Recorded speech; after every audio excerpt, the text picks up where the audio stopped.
Hey, and welcome to The Office Field Guide. My name's Chris. I'm reviewing every episode of The Office ever, and today we're looking at Moroccan Christmas. This isn't your grandmother's Christmas party. Which makes this a Christmas episode.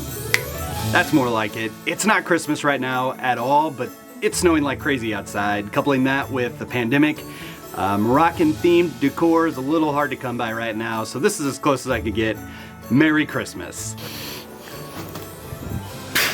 This one was written by Justin Spitzer, who also wrote Did I Stutter? And Back from Vacation. And Moroccan Christmas was directed by Paul Feig, who was doing a little bit of everything right now. Moroccan Christmas aired originally on December 11th, 2008, was up a bit in viewership with 8.8 million people watching the night it aired, and currently has an 8.4 out of 10 on IMDb, which is about average for season 5 so far. And your Moroccan themed trivia is name 3 of the bars that Meredith mentions here. Oh, well, we'll have to go someplace else then, I guess. These are all real Scranton area bars, some of which the cast have actually visited over the years. As always, I run comment contests in these videos, answer the trivia first, spot out the Easter egg, and or leave the best emoji sequence summing up next week's episode, The Duel, and you'll get your name in that week's video. Today, we're gonna be talking about all the things you can get drunk on. And 2 packs of Splenda. Call it a one of everything. And be warned, there's gonna be some spoilers for the series ahead. Okay, and now let's flip this script. I understand nothing. Okay, we got a lot to talk about. So have you ever noticed that they used Andy's sitar playing as foreshadowing for the issues that are gonna happen with Meredith? I'm glad I'm not.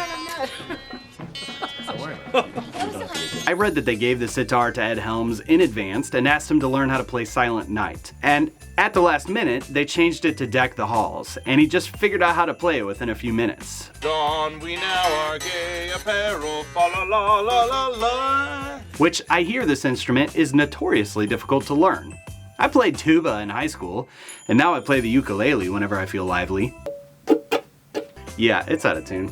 Ed Helms did apparently improvise. Ru-da-da-da-do, ru-da-da-do-do-do. I'm telling you, a lot of people hate Andy, and I get it. Sorry I annoyed you with my friendship. But I'm not sure Helms gets the props he deserves for the talent he really has. My nickname was Puke. They called me Ace. They called me Buzz. And then there's the sweet unicorn princess dolls. My horn can pierce the sky. There's so much to love in this subplot. I bought at every store in the area over the last couple of weeks. People that actually do this are real-life villains. Simply capitalist, yeah, but villains, yeah. The same thing Dwight's doing here is the same reason I don't have a new Xbox on my shelf 5 months after they released. Fa la la la la la la ka-ching. This is an iconic shot though, I love it. I'm just a little confused about the layout here. Where is Dwight in the office exactly?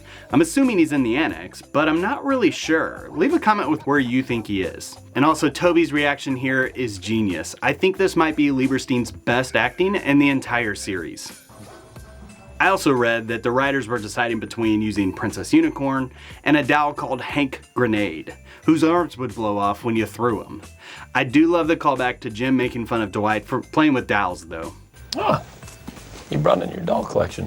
Why don't you run the meeting? You play with dolls. Those are collectible action figures, and they're worth more than your car. I do think that Dwight's joke here is ripped straight from a conversation in the writer's room on how to actually design this thing. How does that happen? The king has sex with a unicorn?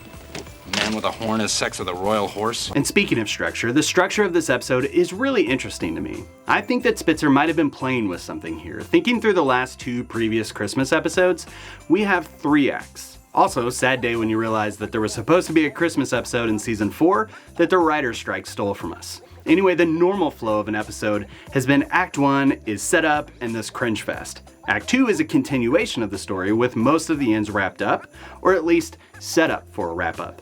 And then they do these magnificent montages to sum up most of the 3rd act. Some music starts playing, or they start singing, and we close out with some good vibes and hope for the future. Christmas! Moroccan Christmas, on the other hand, flips that script. It does a little setup, then does a montage of fun and whatnot, then goes 99 miles an hour into the cringe zone. Fire girl. Other than that, I noticed that there are a few different shots of Michael's talking head here, but I chalk that up to them wanting to avoid having the window behind them so that they could plop this talking head in wherever they wanted to in the editing room. While there are a lot of differences between this one and other Christmas episodes, we can see that Michael's wearing a special Christmas tie. And I'm sure I'm gonna get more into this into the ratings, but I can't make up my mind if this intervention is off-puttingly cringy or just boring. This is kind of a drag. But while we're talking about the intervention, the setup is Meredith lighting her hair on fire. Oh. Burning. Oh my God. Wait, we got a live one! On fire! I always wonder where Dwight got that extinguisher from, but he is a safety officer after all. Oh, as fire marshal, I would have to. Also, just watching this episode and prep for this review, do you think that this moment, I suppose I could do it if it was a controlled burn in a well-ventilated area. Yeah, but you're gonna need a permit for that. Oh, right, that'll take a couple of weeks. is when Dwight got the idea for this? Today, smoking is gonna save lives. Okay, and Morocco. It's an African nation situated way up here on the northwest of the continent. So this is what every day would be like if you hadn't left India. With 99% of the nation identifying as Muslim, Moroccan Christmas is an interesting idea in and of itself. But I'm sure that Phyllis chose this simply as a way to get at Angela. The African king can stay, everything else goes in the drawer.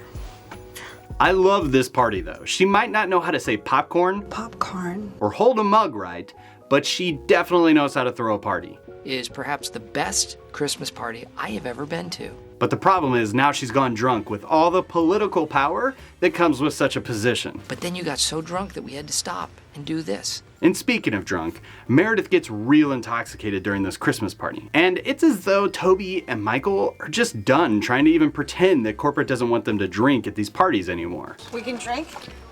We're really not supposed to serve alcohol. Zip it, Toby! But I am wondering if Michael missed his calling as a bartender. Wow, that is delicious. Yeah.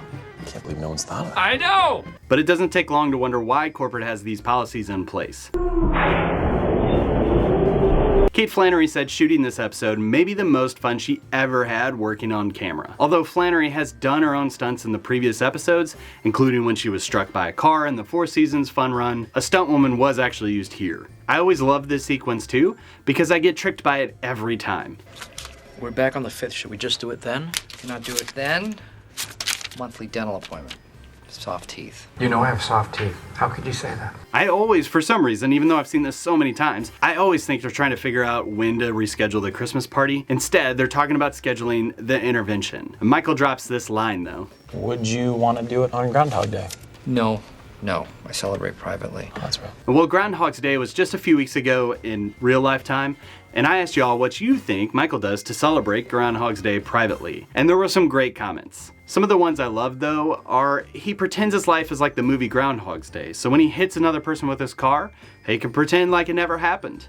He watches Groundhog's Day on repeat until midnight when he pops some sparkling grenadine. And my personal favorite is, he digs a big hole in the yard and climbs out of it to see if he can see his own shadow, then grills up some bacon on the foreman. It is delicious, it's good for me, it's a perfect way to start the day. This intervention though, it's so rough. Michael, we should contact some experts. You don't know what you're doing.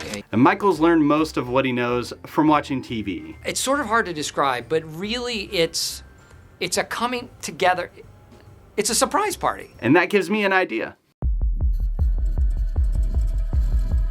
The deal is that this is my last hurrah because I made a New Year's resolution that I'm not going to drink anymore. I'm not an alcoholic. Yeah, obviously you are. I know I am not an alcoholic. An intervention, it's for people who have addictions. And you get in their face and you scream at them and you make them feel really badly about themselves. Where are the turtles? I am in Iskaya Street! Everyone in this room loves you. Actually, I don't care for Meredith. Could you write down the number of that rehabilitation center that you mentioned? Wait a minute. So, do I sign? No! As it turns out, you can't just check someone into rehab against their will. They have to hit rock bottom. So I think I know what I need to do.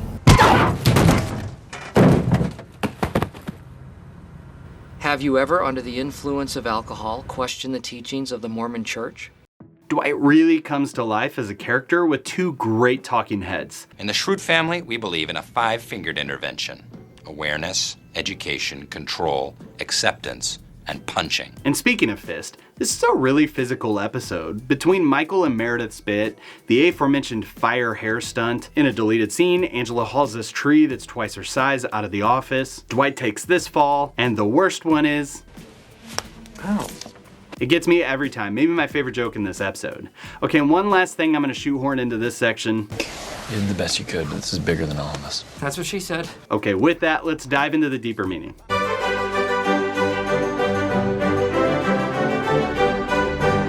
What does a bean mean? Someone please explain it to Cap. Okay, and this episode has some depth.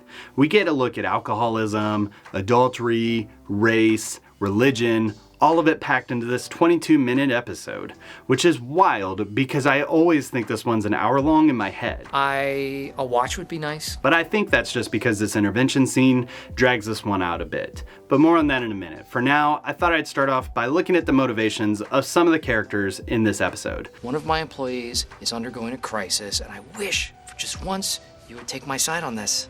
Michael, for once, isn't making the Christmas party about himself. Could you, for once, just let us enjoy a party instead of making it about all your issues? I spent some time really trying to analyze why Michael feels so impassioned about helping Meredith, and I've just concluded that he's just trying to help. He's just trying to do the right thing, but in a really weird, over-the-top, wrong way. Any 12-step will say that getting over anything is admitting that you have a problem. And it's really interesting that Meredith doesn't acknowledge any problem here. Quit being an alcoholic. I'm not an alcoholic. She's done so before. Hi, I'm Meredith, and I'm good at supplier relations. And she seems to have no problem sharing in general. I don't mind telling you that I have an addiction. I do. To porn. So it led me to wonder why she doesn't. And maybe it's that in an effort to help, Michael has her cornered. The thing that interventions are supposed to do is tell someone how much you care for them in an effort to get the individual to see what the impact their problem has on them and their loved ones. And then you got too drunk to go, so you gave them to me. And that was really cool. The issue here is that generally speaking, people don't care what you have to say until they know how much you care. And I doubt that Meredith feels like Michael cares about her. You posted a picture of my bare boobs on the bulletin board with a caption that said, gross. Well, Michael, you are the reason I drink. And on that topic, while Michael might be speaking too much, there is a general silence and a cynicism in the office staff, which in fairness might be warranted due to the craziness of the scenario. Michael, we're only allowed to talk about Meredith's work performance. But their silence is reinforced here.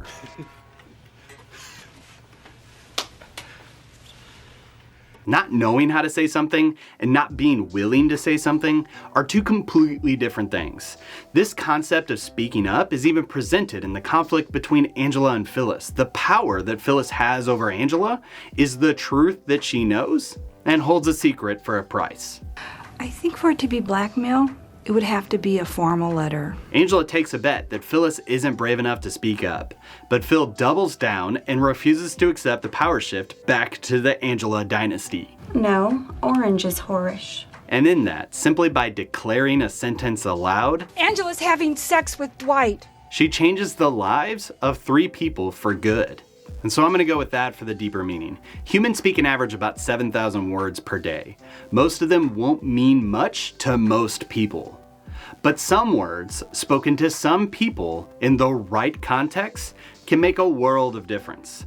With our words, we can encourage someone. I think this is going to be the best Christmas party ever. We can challenge someone. Sure. Please stop, because we're having a Christmas party. We can curse someone. Hey, shut up. We can trick. I'll let you get it for 400. We can love. It's Christmas. You knew it. Thank you. And we can hate. Ow. So the message here is choose your words wisely. It can make the world of difference for someone. And with that, let's rate this thing. This is the worst. All right, cold opening. If I can skin a mule deer in less than 10 minutes, I ought to be able to cut my... This is the best office Christmas cold opening there is. Let me justify that statement. In 7th place, we have Season 9's Dwight's Christmas. There is no cold opening, it just goes straight into the episode. Lame-o. In 6th place, we have Season 6's Secret Santa cold opening, which is Jim and Dwight's unveiling of their lame tree. This was a successful unveiling. Go back to work. Merry Christmas. In 5th place is Season 2's Christmas Party cold opening, which is Michael and Dwight dragging in the tree, in which they miss this great "that's what she said" moment. Shove it, break it. You shove it. Shove it back. In 4th place is Season 7's Classy Christmas cold opening, in which the office staff all try to jump simultaneously for this photo. I have to say it's pretty good.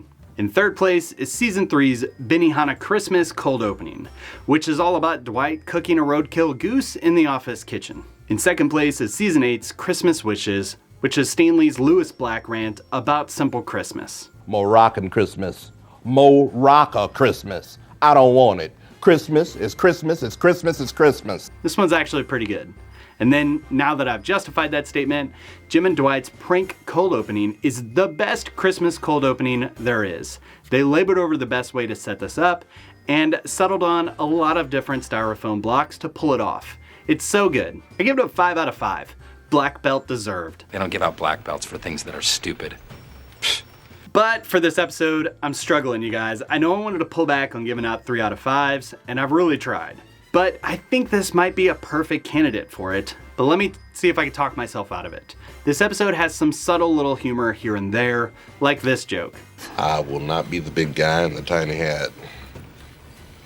But then there's the subject matter, which is pretty intense. And while I honestly think they do a good job of making the joke Michael's stupidity, I'm just not sure why they chose this direction for a Christmas episode. Maybe it was just to flip the script on the normal feel-good sitcom Christmas thing, which is fine. But a Christmas episode really should leave us with the feels, and after this one's over, I only feel the need to take a shower. Meanwhile, there's nothing necessarily wrong with their delivery. The episode suffers, I think, because of the subject of the story, and not the story structure itself, or any technical aspect of putting this one together. I really think 3 out of 5 is what it's getting. 2 out of 5 would be unwarrantedly bad, and it's definitely not 4 out of 5 territory. Ugh, tough room. So, 3 out of 5. That's what we're getting. But that's just what I think about Moroccan Christmas. What are your thoughts? Leave them in the comments. I want to hear what you have to say. As always, don't forget about the comment contest, including the emoji sequence, for next week's episode, which is The Duel. I will respect the results of the duel. That's going to be a fun field guide. I know this was a long one, so if you're still watching... All right, everybody's still here. Perfect. I hope you'll consider subscribing if you haven't already. Give this video a like and stick around for the mini reviews. If you want to leave your own mini review, head over to the Patreon page and join up. At the lowest tier, you're going to be able to submit your own mini review to get that possibly added to future episodes. Thanks so much for watching, and we'll see you next time.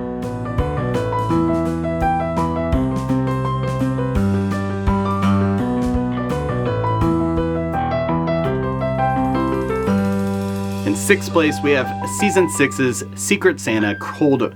In 6th place, we have Season 6's Secret Santa... Why is it so hard to say? Hey, in a little bit, do you want to throw a snowball in my face? Yeah. Great.